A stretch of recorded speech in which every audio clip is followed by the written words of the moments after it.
بسم اللہ الرحمن الرحیم۔ خواتین و حضرات، السلام علیکم ورحمۃ اللہ وبرکاتہ۔ ناظرین کرام، آج کی کہانی ہے ایک ایسے دلیر اور ذہین صحابی کی جن کا نام سنتے ہی دشمنوں کے دل دہل جاتے تھے۔ یہ ہیں حضرت ققاء بن عمر رضی اللہ تعالی عنہ، جن کی بہادری، حکمت عملی اور زبردست جنگی چالیں آج بھی تاریخ کی کتابوں میں سنہری الفاظ میں لکھی جاتی ہیں۔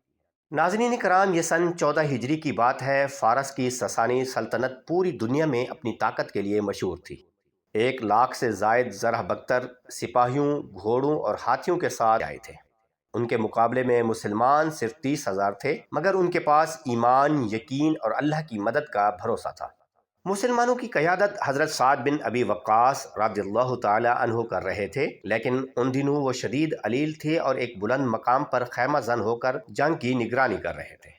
اصل میدان میں قیادت حضرت خالد بن عرفاتہ، ہاشم بن عتبہ اور دوسرے جنرل کر رہے تھے، لیکن جنگ ایک فیصلہ کن موڑ پر پہنچ چکی تھی۔ فارسی لشکر کے پاس ہاتھیوں کی ایک مکمل فوج تھی جو مسلمانوں کی صفوں کو چیرتی جا رہی تھی۔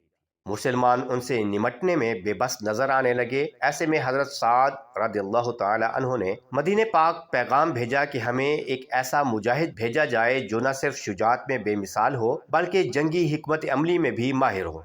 مدینہ سے ایک ہی نام کے ساتھ قاصد روانہ ہوا، حضرت ققاء بن عمر رضی اللہ تعالی عنہ۔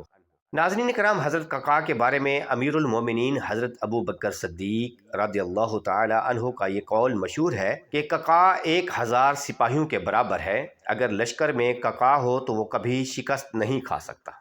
جب حضرت ققاء رضی اللہ تعالی عنہ قادسیہ کے میدان کے قریب پہنچے تو انہوں نے ایک منفرد حکمت عملی اپنائی۔ انہوں نے اپنے دستے کو چھوٹے چھوٹے گروپوں میں تقسیم کیا اور ہر گروہ کو وقفے وقفے سے میدان میں داخل ہونے کا حکم دیا۔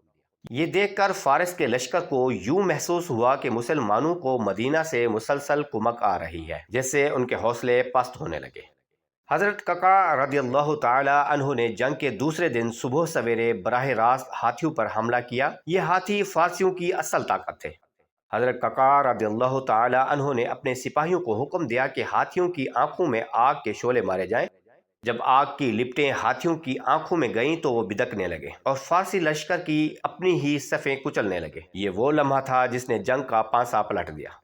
اسی دوران فارسیوں کا سب سے ماہر جرنیل بہمت جادویہ میدان میں آیا اور اس نے للکارا، تم میں سب سے بہادر کون ہے؟ حضرت ققاء رضی اللہ تعالی عنہ نے آگے بڑھ کر کہا، میں ققاء ہوں، وہ جو جنگ کا فیصلہ کرنے آیا ہے۔ پھر ایک زبردست مقابلہ ہوا، تلواریں چمکی، گرد اڑی اور چند لمحوں کے بعد زمین پر صرف ایک لاش تھی، بہمت جاویہ کی۔ حضرت ققاء رضی اللہ تعالی عنہ کی تلوار نے دشمن کے غرور کو چیر کر رکھ دیا تھا۔ اس کے بعد حضرت ققاء رضی اللہ تعالی عنہ نے اپنے دستوں کو حکم دیا کہ دشمن کے راستے کاٹ دیے جائیں۔ مسلمانوں نے حملے کیے، ان کے خیموں میں آگ لگائی اور ان کی کمک کو روک دیا۔ فارسی فوج بھوک، خوف اور افراتفری میں بکھرنے لگی۔ چوتھے دن فارسی سپہ سالار رستم دریائے عتیق میں چھلانگ لگا کر بھاگنے لگا، مگر مسلمان اس کے تعاقب میں تھے۔ رستم جانتا تھا کہ شکست ہو چکی ہے اور اب جان بچانا بھی مشکل ہے۔ اس نے گھوڑے سمیت دریا میں چھلانگ لگا دی۔ حضرت ہلال بن علقمہ رضی اللہ تعالی عنہ نے جب یہ دیکھا تو انہوں نے بھی اس کے پیچھے دریا میں گھوڑا ڈال دیا۔ دریا کے درمیان میں ہی رستم کا سامنا ہوا۔ رستم نے گھوڑے سے چھلانگ لگائی، لیکن حضرت ہلال رضی اللہ تعالی عنہ بھی پیچھے نہیں ہٹے۔ کہا جاتا ہے کہ وہ لمحہ شدید طغیانی کا تھا، پانی شور کر رہا تھا مگر دونوں کے ہاتھ تلواروں پر تھے۔ حضرت ہلال رضی اللہ تعالی عنہ نے رستم کو گردن سے پکڑا اور وہیں دریا کے پانیوں میں اس کا خاتمہ کر دیا۔ جب رستم کی لاش کنارے پر لائی گئی تو وہیں ساسانی جرنیل جس کی تلوار سے لوگ کانپتے تھے، آج ایک مٹھی بھر پانی میں ڈوب کر بے جان پڑا تھا۔ حضرت ہلال رضی اللہ تعالی عنہ نے نعرہ تکبیر بلند کی اور رستم کا سر کاٹ کر بلند کیا۔ یہی وہ منظر تھا جس نے فارس کے لشکر کی کمر توڑ دی۔ ان کے لیڈر، ان کا فخر، ان کا جرنیل جہنم وصل ہو چکا تھا۔ جب جنگ ختم ہوئی، حضرت ققاء رضی اللہ تعالی عنہ نے زمین پر سجدہ کیا اور فرمایا، یہ میری تلوار نہیں جیتی، یہ ایمان کی طاقت تھی جو غالب آئی۔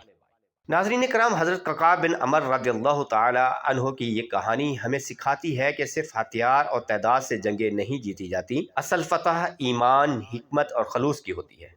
ققاء رضی اللہ تعالی عنہ نے نہ صرف تلوار سے دشمن کو شکست دی بلکہ عقل اور حکمت سے اس کی جڑیں ہلا دی۔ اللہ کریم ہمیں بھی ایسی بصیرت، شجاعت اور اخلاص عطا فرمائے، آمین۔